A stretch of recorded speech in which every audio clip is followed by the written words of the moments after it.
السلام علیکم ویورز، میں ہوں آپ کی ہوسٹ عشا رحمان اور آپ مجھے دیکھ رہے ہیں FM4K TV کے پروگرام ناز برداریاں میں، جو پاکستان کا سب سے معتبر حالات حاضرہ کا پروگرام ہے۔ ویورز، اس پروگرام میں ہمیشہ کی طرح میرے سوالات کے جوابات دینے کے لیے، ان پر اپنا بے لوگ تجزیہ کرنے کے لیے میرے ساتھ موجود ہوتے ہیں ہمارے ملک کے بہت ہی ممتاز دانشور سینئر کالم نگار تجزیہ کار جناب ادریس ناز صاحب۔ السلام علیکم سر۔ وعلیکم السلام۔ وزیر اعلیٰ پنجاب کی حلف برداری ایک مرتبہ پھر سے تاخیر کا شکار ہو رہی ہے۔ آج گورنر نے 6 صفات پر مشتمل اپنی سفارشات صدر مملکت پاکستان کو ارسال کی ہیں۔ کیا لگتا ہے کہ کیا وزیر اعلیٰ پنجاب کے حلف برداری کی تقریب ہو سکے گی؟ عشا، پہلے دن سے میں ایک بات کہتا آ رہا ہوں، جمہوریت ہمارے یہاں رائج ہے اور ہم نے اس جمہوریت کے تابع 2 نظام بنا رکھے ہیں، صدارتی اور پارلیمانی، دونوں کو ایک ساتھ لے کے چل رہے ہیں ہم۔ اب لوگوں کو سمجھ آنا شروع ہوگی کہ صدارتی اور پارلیمانی نظام یہ اکٹھے کیوں نہیں چل سکتے، اور بار بار جو کہا جاتا ہے یا جمہوری نظام چلے یا پارلیمانی نظام چلے یا صدارتی نظام چلے، یہ کیوں کہا جاتا ہے بار بار؟ اب لوگوں کو سمجھ آئے گی۔ اب دیکھیے، اس وقت سب سے اہم بات یہ نہیں ہے کہ کس نے حلف اٹھانا تھا۔ میں پہلے دن سے کہتا آ رہا ہوں کہ ہمارا کوئی تعلق نہیں ہے نون لیگ سے۔ بھائی، عثمان بزدار صاحب کی شیروانی کا ایشو ہوتا یا حمزہ شہباز کی، ہمیں سے کیا لینا دینا کہ کس نے آج شیروانی پہنی تھی، کل کس نے پہنی تھی، اگلے 4 دن کون پہنے گا، ہمیں سے کیا لینا دینا۔ لیکن بات آئین اور قانون کی ہو رہی ہے۔ جیسے وفاق میں الیکشن نہیں ہو پا رہے تھے، اسپیکر لیتو لال سے کام لے رہے تھے، پھر رات کے 12 بجے عدالتیں جب کھل گئی تو پھر اسی وقت انتخابات بھی ہوئے۔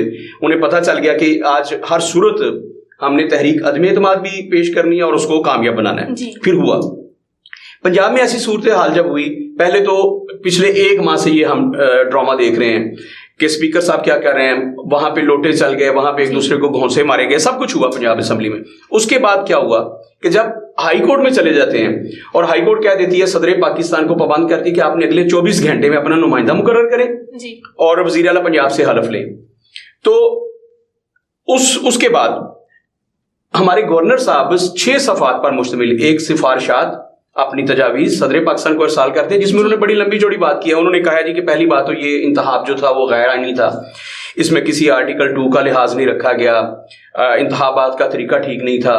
پہلی بات تو یہ کہ عثمان بزدار کا جو استعفیٰ تھا وہی ٹھیک نہیں ہے۔ اور آپ کے علم میں لاتا چلوں کہ کوئی ایک شخص چلے گئے تھے ہائی کورٹ میں، انہوں نے اس چیز کو چیلنج کیا، تو انہوں نے کہا جی وزیر اعلیٰ پنجاب کا انتخاب ہو گیا ہے اور عثمان بزدار کا جو استعفیٰ ہے وہ تو ایک لطیفہ ہے، وہ استعفیٰ نہیں، وہ لطیفہ ہے۔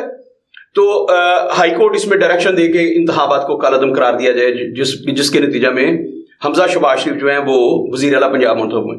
ہائی کورٹ نے بڑی پتے کی بات کی، ہائی کورٹ نے کہا کہ سب سے پہلی بات تو یہ بتاؤ کہ تم اس سے متاثر ہوئے۔ درخواست گزار سے کہا کہ بھائی آپ کا کیا داؤ پہ لگا ہے، آپ اس سے متاثر ہوئے ہیں، آپ کے حقوق غصب ہوئے ہیں؟ اس نے کہا نہیں جی۔ انہوں نے کہا عثمان بزدار نے استعفیٰ دیا اور وہ گھر بیٹھا جا کے، جس نے استعفیٰ دیا وہ نہیں ہمارے پاس آیا کہ وہ غلط ہو گیا مجھ سے یا غیر آئینی تھا، تو تم کیوں آئے ہو؟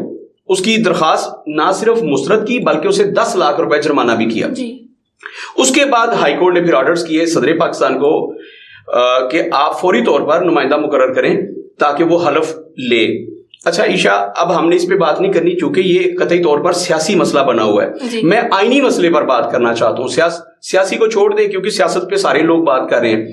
اس ملک میں اگر ہم آئین کی حکمرانی چاہتے ہیں، اگر عمران خان صاحب، شہباز شریف صاحب، مولانا فضل الرحمان صاحب اور جتنے بھی قائدین ہیں، آصف زرداری صاحب، اس ملک میں جمہوریت چاہتے ہیں، مجھے نہیں لگ رہا، اور آج میں آپ کو بریکنگ نیوز دے رہا ہوں، یہ سب کچھ جو ہے یہ آپ کو گورنر راز کی طرف لے کے جا رہا ہے۔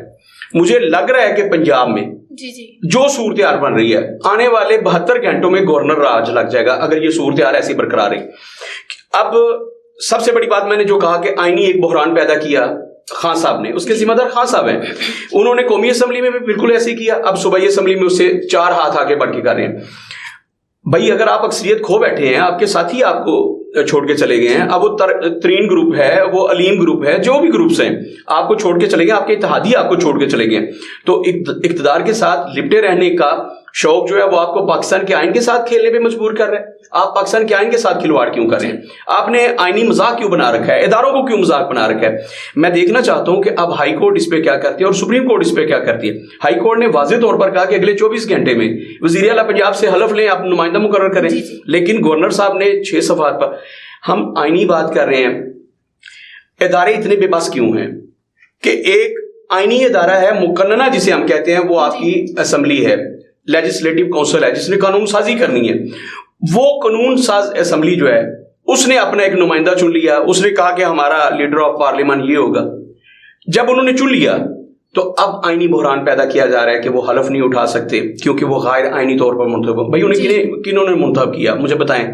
آپ کے عوامی نمائندوں نے منتخب نہیں کیا، جنہوں نے ووٹس دیے وہ آپ کے منتخب نمائندے تھے نا۔ اچھا، گورنر صاحب، صدر صاحب اور عمران خان صاحب یہ ایک سائڈ پہ کھڑے ہو گئے، انہوں نے کہا کہ ہم کسی صورت بھی پارلیمان کی کسی بات کو ماننے کے لیے تیار نہیں ہے، اور یہ ذہن میں رکھنا ہے کہ یہ وہی پارلیمنٹ ہے جس کا یہ لوگ حصہ رہے، اور خان صاحب جس پارلیمان کے قائد رہے، قائز حزب اقتدار رہے، اس پارلیمان کے کسی بھی فیصلے کو خان صاحب نے ماننے سے انکار کر دیا۔ ایک یہ رویہ ہم نے دیکھنا ہے، دوسرا ہم نے دیکھنا ہے کہ پاکستان کے آئینی ادارے اس وقت کہاں کھڑے ہیں، ہائی کورٹ کہاں کھڑی ہے، اور کیا ادارے اتنے بے بس ہو گئے ہیں ہمارے سیاسی قائدین کے آگے۔ میں نے بار بار کہا اور آج پھر کہہ رہا ہوں کہ اگر آپ کے پاس عوامی طاقت ہے تو کیا آپ پاکستان کے آئین کو رون ڈالیں گے؟ اگر نواز شریف کے پاس لوگوں کی طاقت ہے، عوامی ان کے پاس پاور ہے، تو کیا وہ ملک کو لوٹ کے جہاں مرضی چلے جائیں، موج مستی کریں؟ وہ لندن میں بیٹھ کے اپنی آخری زندگی کے جو ہے بڑے خوبصورت انداز، بھائیوں نے تو اب ضرورت ہی نہیں ہے، اتنے پیسے لوٹ لیے۔ یہ میں نہیں کہہ رہا، یہ پاکستان کے سب سے بڑے ادارے نے کہا، سپریم کورٹ نے، یہ میری رائے نہیں ہے، آپ جو مرضی کریں۔ اچھا، خان صاحب پہ بھی تو یہی نا فارن فنڈنگ کیسز، تو کیا جس کے پاس جتنی زیادہ عوامی طاقت ہوگی وہ اتنے مزے میں رہے گا کہ جو مرضی کرے، بعد میں وہ جلسے کرے گا، جلوس نکالے گا، عدالت کا مذاق اڑائے گا اور لوگوں کو سڑکوں پہ لے آئے گا کیونکہ اس کے پاس عوام کی طاقت ہے۔ عوام کی طاقت کا غلط استعمال، ہم اس پہ ہر روز بات کرتے ہیں کہ پاکستان کی عوام کو سوچنا ہے کہ ان کے قائدین آئین کے خلاف انہیں کہاں کہاں استعمال کر رہے ہیں۔ یہ یاد رکھیے گا، یہ سیاسی مسئلہ نہیں ہے، یہ مسلم لیگ نون کا، پیپلز پارٹی کا، پی ٹی آئی کا مسئلہ نہیں ہے، یہ ملک کے آئین کے وقار کا مسئلہ ہے۔ ایک منتخب ہوا ہے شخص وزیر اعلیٰ پنجاب کے طور پر، صحیح ہوا ہے غلط ہوا ہے، اچھا وہ ملزم ہے مجرم ہے، ہم اس پہ بحث نہیں کر رہے، پاکستان میں ادارے موجود ہیں۔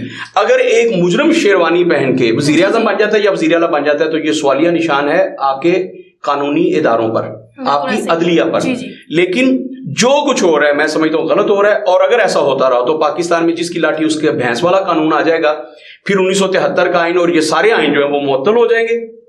پھر یہی ہوگا کہ جس کے پاس زیادہ لوگ ہیں، یعنی کہ جس کی لاٹھی اس کی بہن، جس کے پاس زیادہ لوگ ہیں وہ اپنی منمانی کرے گا، وہ اپنا قانون لائے گا، پھر عدلیہ کی کوئی وقت ہی نہیں رہے گی۔ اور میں اس وقت سے ڈر رہا ہوں جب بے آئینی، یہ دیکھیے یہ آئین کی پابندی، جب بے آئینی اپنی انتہا پہ ہوگی، اس ملک میں ہر صوبے میں گورنر راج ہوگا اور اس کا آغاز پنجاب سے ہونے جا رہا ہے، یہ خطرناک بات ہے، اداروں کو اس کا نوٹس لینا چاہیے۔ اور میں پاکستانی عوام سے ایک دفعہ پھر اپیل کر رہا ہوں کہ خدا کے لیے آپ پاکستان کے آئین کے ساتھ کھڑے ہو جائیں، آپ ریاست کے ساتھ کھڑے ہو جائیں۔